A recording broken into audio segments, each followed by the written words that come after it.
Hello, everybody. It's me, Shannon LaBruyere. I am live and loving it tonight. Welcome to Sunday Night Live, where we explore the principles that allow us to thrive in change. And tonight, I'm making a little bit of a distinction. Usually, I say the change we want and the change we don't want, but there's a category in there that I don't usually specify, but if we are honest with ourselves, we all know it's there. And it's the change that we instigate. It's the change that we know is necessary, but we might not want it, right? And so we're going to talk about that tonight. So welcome, Tammy. Hi, I'm so glad you're jumping on. For those of you who are new to Sunday Night Live, say hi in the comments.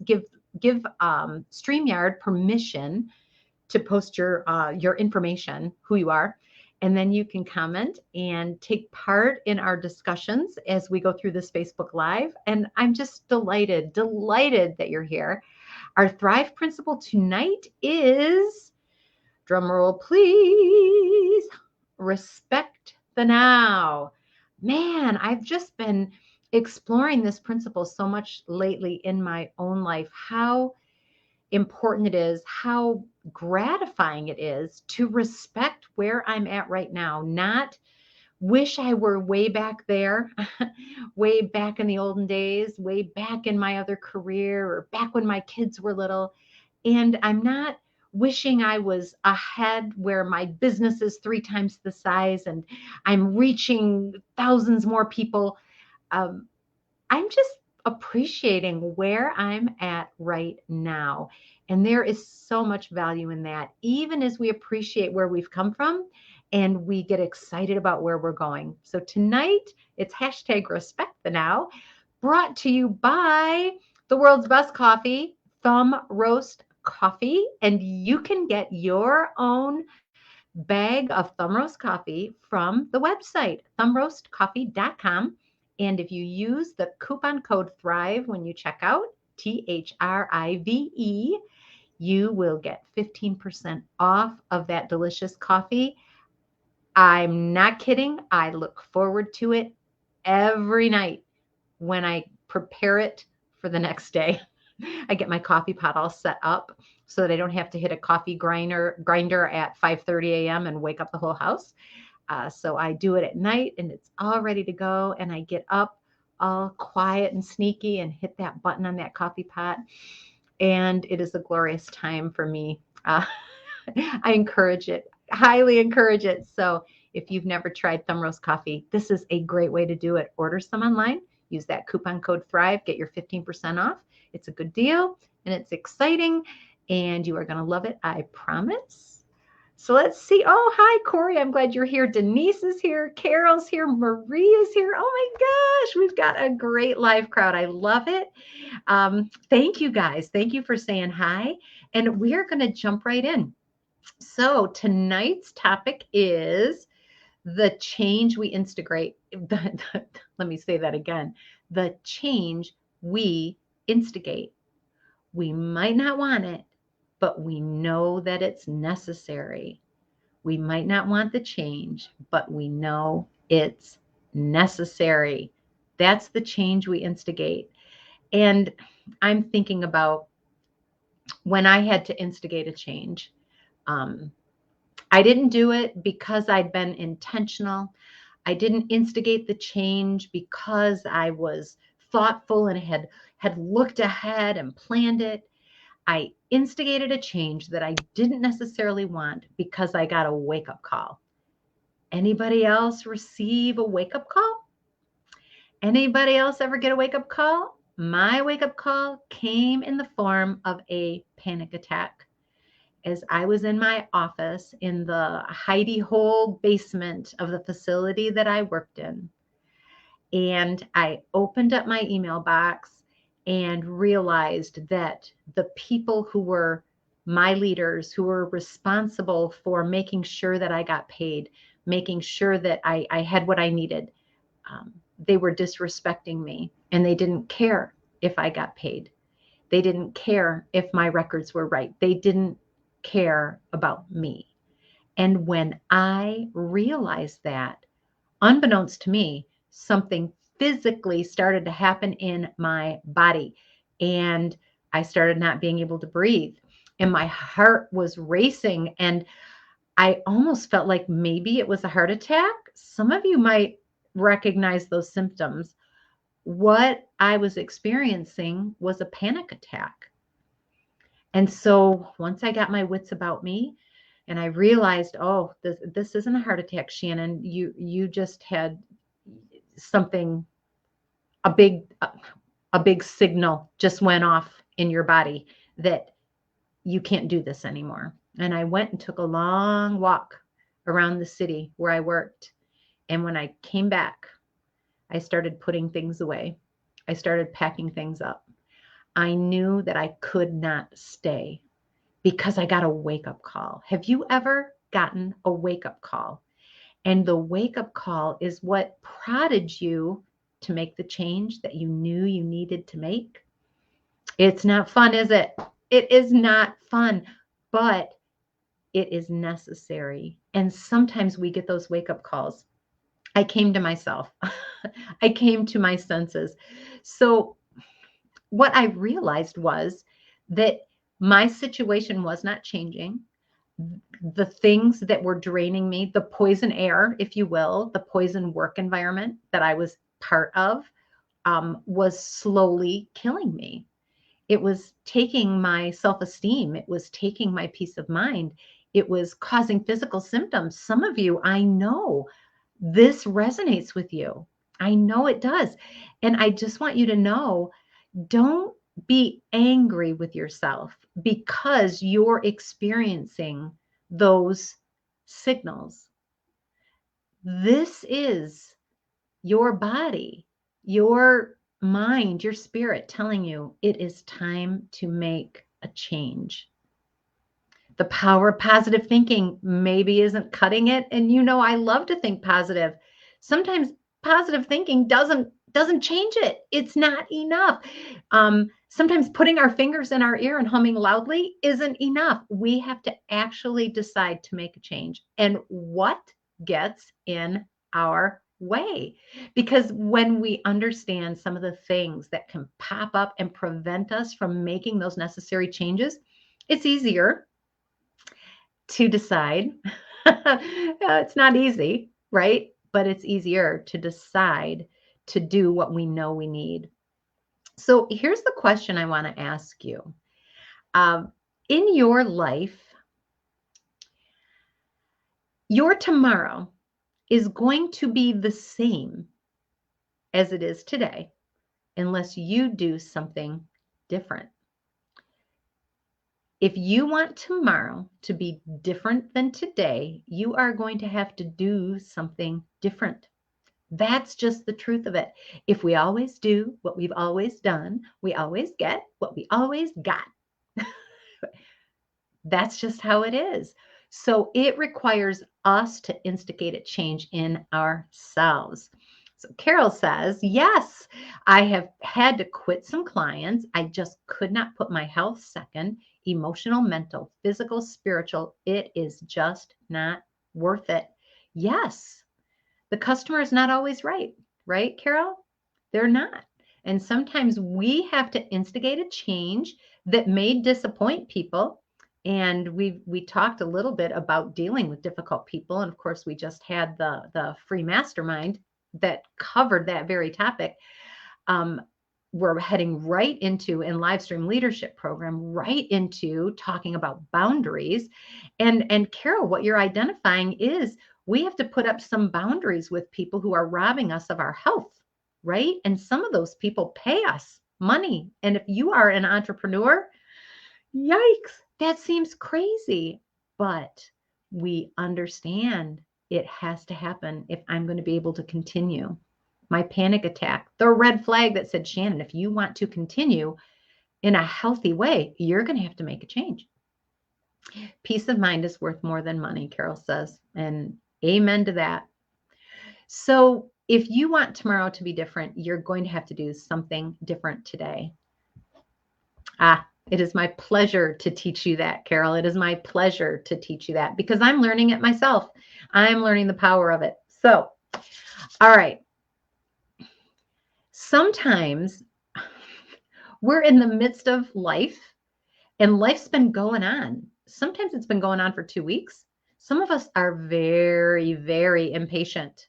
I'm the oldest of six. Some of my siblings, when they see something that needs to change, bam, they change it. They just can't take the weight. I, on the other hand, can get real accustomed to things, and it takes me a long time to change unless I'm being intentional about it. So you may fall on either end of that spectrum. You might fall on either end of that spectrum. But sometimes, even those of us who like quick change, don't mind change, sometimes we get lulled. We get stuck. I don't even want to say stuck because we're just not even trying to change. We just are in a habit. Sometimes a habit prevents us from making the changes that we need to make to have a better tomorrow. I want you to ask yourself this question, and this is a powerful question, and I've been pondering it, and I'm not loving the answers. I'm just going to be honest. So I'm going to be making changes in my life that I don't necessarily want, but I know they are necessary. I want you to consider this thought. If I keep doing what I'm doing right now, if I keep staying where I am, if I keep engaging in the same relationships that I'm in, if I keep going to the same place of employment, doing the same job, making the same decisions, whatever it is, if I keep doing this, where will I be in December of 2022? Right now, we're in February of 2022. Where will I be in December of 2022 if I keep doing what I've been doing for the last week or the last month or the last year? Is that where you want to be? And how about this? If I keep business as usual, doing what I'm doing right now, staying at this level, doing the things that I've been doing, tolerating the things I've been tolerating, putting off the things I've been putting off. If I keep doing it, where will I be in 2027? Will I still be in the same place?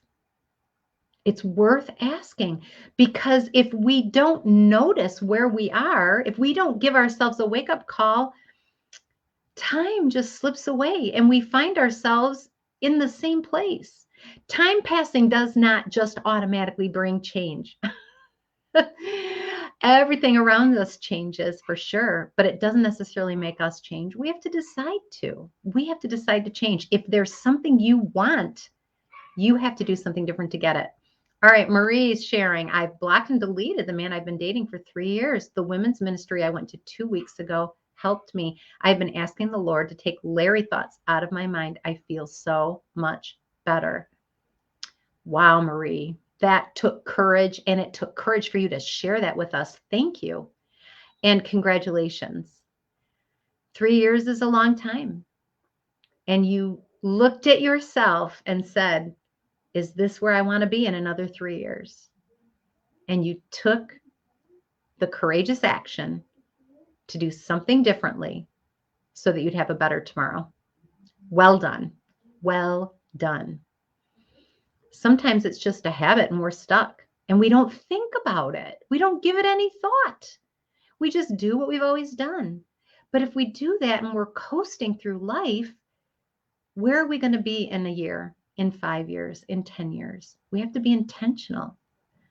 I loved a planning workshop that I went to. A really great lady named Andrea led us through a workshop to use our planner to plan the next year. And it wasn't about filling in our calendars with dates and doctor appointments and time for ourselves, although that's really important. It was more about picturing where do you want to be in the next year, the next 5 years, and what actions in the next 10 years, and what actions do you need to take right now in order to do that. And one of the things that I realized was I wanted to have in 5 years, in 2027, I want to have a thriving relationship with my children and my grandchildren.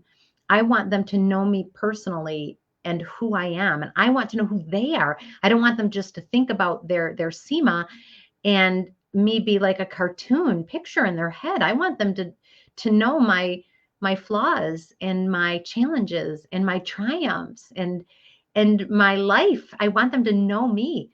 What does that take? It takes me now making sure that I spend time with them.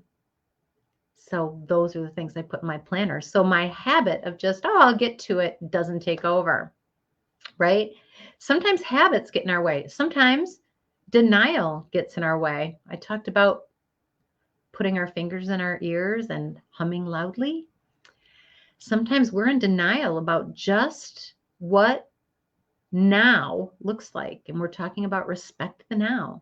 Sometimes we've told ourselves some pretty outlandish stories about what now really looks like. I was telling myself before I had a panic attack that I was doing just fine, that I was okay with all of the disrespect, that it was not bothering me too badly that they didn't respect what I had to offer, and that all the work that I did to try and help teams do better and to help leaders grow was being disregarded now that they had a new boss. I told myself that the disrespect didn't matter. I was in denial. It mattered. And it didn't matter because my pride was hurt, although that's certainly a factor, and that's okay. A good pride, not a haughty pride, but a sense of self-respect and for understanding the value of what we do and who we are is really important. And I was sacrificing that every day, sucking it up and showing up and having my best gifts disrespected and discarded. And that panic attack shook me out of my denial. I had to understand this is taking a toll. It is bothering me. It is costing me. And I cannot do this for another fill in the blank year, 2 years, 3 years. I can't. I have to make a change. That denial is powerful. And a lot of times we're in denial, and this might hit a little close to your hearts. And if it does, it's okay. It's okay.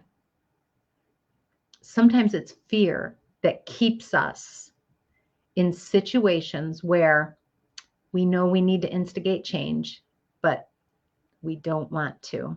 And it's because we're afraid. We don't know what will happen. There's a trite saying that says, the devil you know is better than the devil you don't.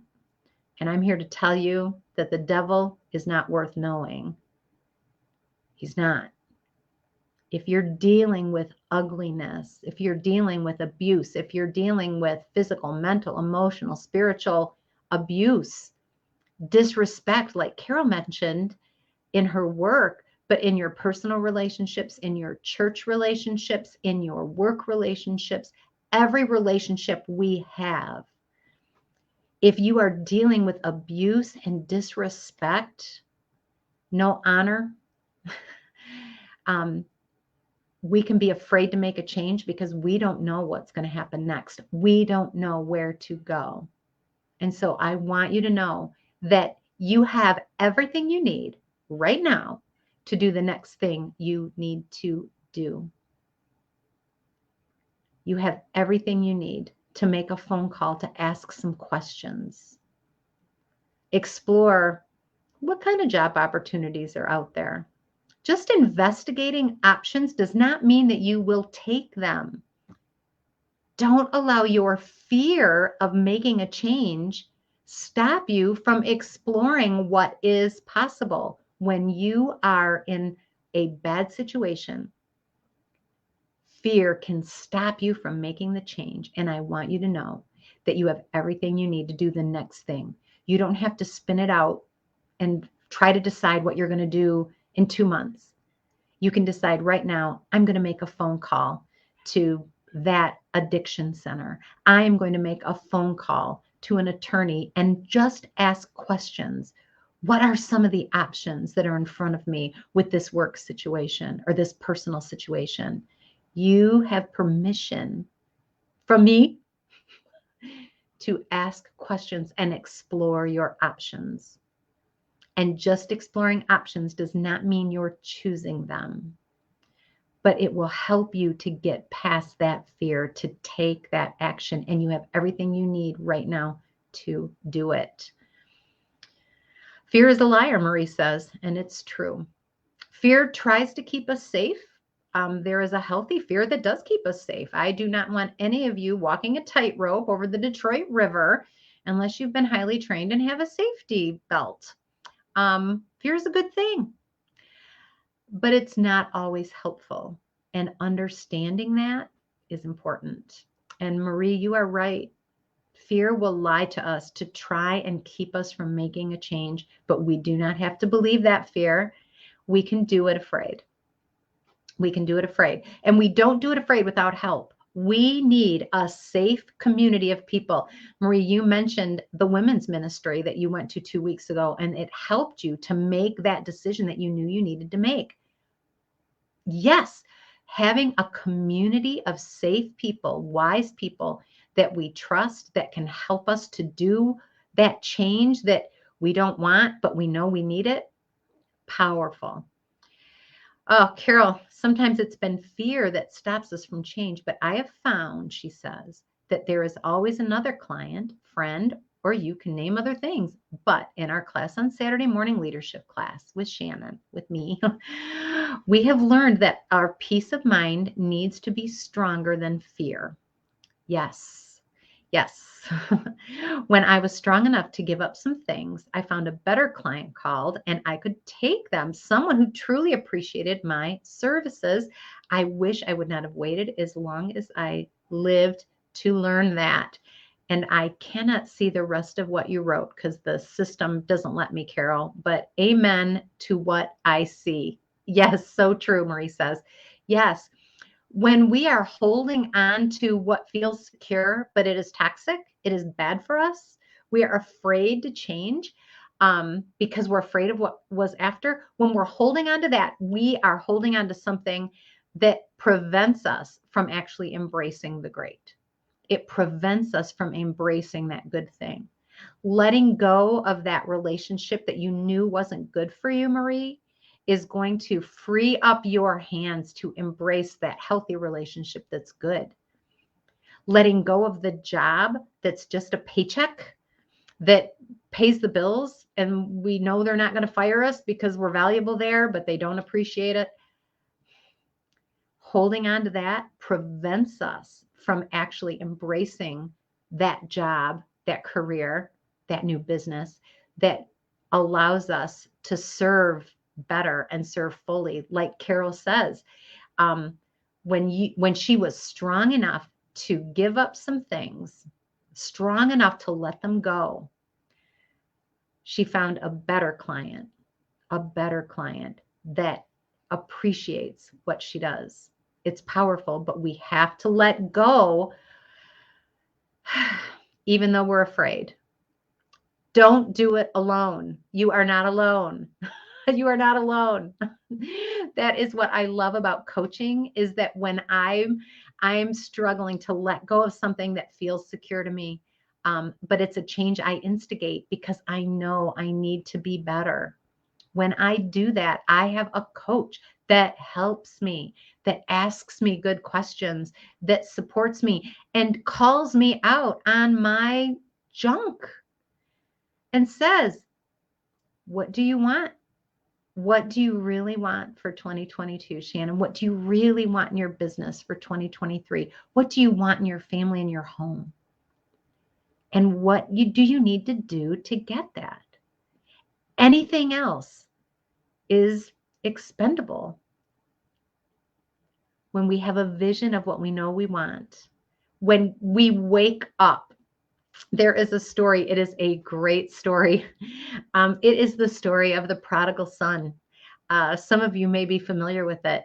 Jesus tells the story. He talks about a young man who decides that he wants to get his inheritance early. He goes to his dad and says, hey, you know what? It just seems crazy to wait for you to die. I'm going to be old by the time you're gone. So I want my share of inheritance now. And his father gave it to him. And this relatively young man went out and partied like a rock star. And he squandered all of his inheritance. Sometimes we do not instigate a change because we are having fun. I'm going to say that again. Sometimes we do not instigate a change because we are having a good time. And I invite you to sit with that question. I'm having fun and I'm enjoying this. And is this going to make my tomorrow better? Is this going to make my 2027 better? Or is this a pastime that is wasting my time, that keeps me stuck? Sometimes we have friends that we are so accustomed to hanging with and we have a great time with them, but they're not growing. And so we stay stuck because when we start to grow, oh, they reel it right in. I don't like the way you've changed. You're changing. You're not the same. Right, right. Exactly. I'm not the same. But if we're hanging out, having a good time, we can spend 20 years having a good time. We can. But just like the prodigal son, after he squandered his resources, we could find ourselves looking back and saying, I squandered my most valuable resources, my time, my energy, my talents. The good news is this: when you come to your senses, it is time to instigate the change. When you come to your senses, it's time. When the student is ready, the teacher appears. Ta-da! Here I am. Here I am to tell you that if you are right now realizing, oh my word, I need to start a change, you can. It's not too late. It's not too late. And the prodigal son went back to his support system, woke up in a pig pen one day, surrounded by junk with not a penny to his name and no friends, and realized he had his wake up call. He had his panic attack and said, I need to go back where I got a support system and where I'm going to be able to grow. I'm going to say I'm sorry and I'm going to start over. I'll do what I need to do. If you find yourself there, if today's the day you find yourself there, congratulations. You are in the right place. You are surrounded by people here on live stream or here on Sunday Night Live. Certainly me, who cares and who wants you to be able to have the life you want. And that's why I'm willing to say you might have to instigate some changes that you don't want, but you know you need them so that you can actually have that life that you picture, have those dreams come true. It's not easy, but it is necessary. And if we continue to do what we've always done, we will have the same thing. We will not have that life we want. We won't have the relationships we want. We won't have the growth we want. Have to make that change. When you know it, it's time. You instigate it, and it's not always easy, but it is necessary, and it becomes a thing of beauty.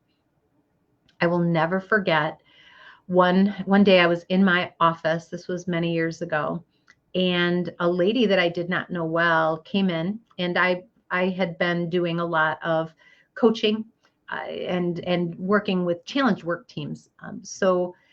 Worked with a lot of people on communication, and so it wasn't odd that this lady would come into my office and shut the door. And she sat down and she said, Shannon, I don't know what to do. And she started sobbing. And so I listened.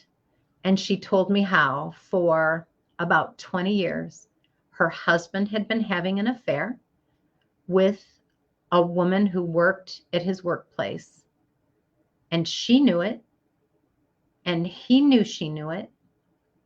And for 20 years, she had pretended that she didn't because she was afraid to change. And she started sobbing. And she said, I had a vision of myself. And she could barely get it out. I had a vision of myself. And she said, my husband had a shovel.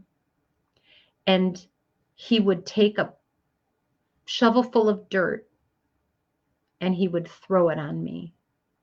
And a shovel full of dirt and throw it on me. And she said, if there's one more shovel of dirt, I will be buried alive. God help her. I was so glad that she shared that. She had been in denial. She had lived in fear, but she got a wake-up call and she reached out to somebody and said, I've heard it.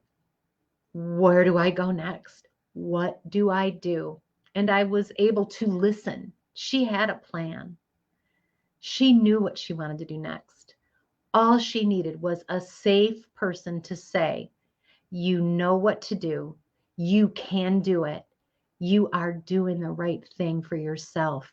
Go talk to that doctor, talk to that counselor, talk to that attorney. Find out what you could do. When I saw her 6 months later, she never mentioned it again.